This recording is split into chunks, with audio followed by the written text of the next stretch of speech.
ধীরে দিনে বেড়েই চলেছে বাংলা নাটকের জনপ্রিয়তা। সেই সাথে জনপ্রিয় হয়ে উঠেছেন নাটকের অভিনেতা অভিনেত্রীরাও। আর জনপ্রিয় অভিনেতা অভিনেত্রীদের বাস্তব জীবন সম্পর্কে জানতে আগ্রহী হয়ে থাকেন দর্শক। তাই আজকের এই ভিডিওতে আপনাদেরকে জানাবো বাংলা নাটকের জনপ্রিয় অভিনেত্রীদের কার উচ্চতা কত, জানতে পারবেন কে সবচেয়ে বেশি লম্বা। তো মূল ভিডিওতে যাওয়ার আগে আমাদের চ্যানেলটিকে সাবস্ক্রাইব করে সঙ্গে থাকুন পরবর্তী ভিডিওর আপডেট পেতে। ধন্যবাদ। সামিরা খান মাহি বর্তমানে বাংলা নাটকের খুব পরিচিত একটি নাম সামিরা খান মাহি। বর্তমানে অধিক মানুষ সামিরা খানকে পছন্দ করে এবং তার নাটকগুলো দেখে থাকে। তো এই অভিনেত্রীর উচ্চতা 5 ফুট 5 ইঞ্চি।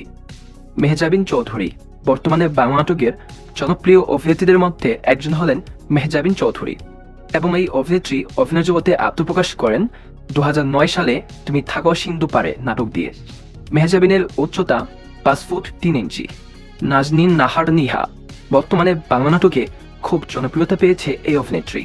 খুব কম সময়ের মধ্যে দর্শক মনে জায়গা করে নিয়েছেন তিনি।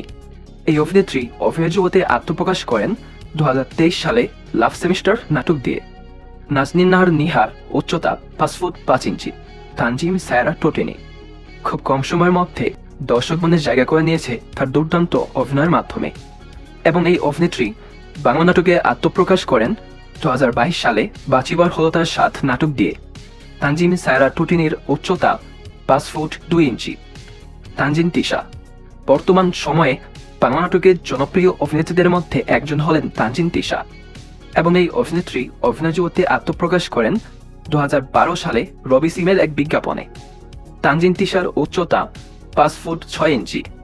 জান্নাতুল সুমাইয়া হিমি বর্তমানে খুব জনপ্রিয় একজন অভিনেত্রী হলেন জান্নাতুল সুমাইয়া হিমি, যার নাম শুনেই মুখে হাসি ফুটে দর্শকে এবং এই অভিনেত্রী অভিনয় জগতে আত্মপ্রকাশ করেন 2018 সালে অন্তর্বিভ্রাট নাটক দিয়ে। হিমির উচ্চতা 5 ফুট 8 ইঞ্চি। কেয়া পায়েল এই অভিনেত্রীকে চেনেন না এমন কাউকেই খুঁজে পাওয়া যাবে না টেলিপাড়ায়। বর্তমান সময়ে সবার পছন্দের অভিনেত্রী কেয়া পায়েল। তিনি অভিনয় জগতে আত্মপ্রকাশ করেন 2012 সালে চ্যানেল আই রিয়েলিটি শো দিয়ে।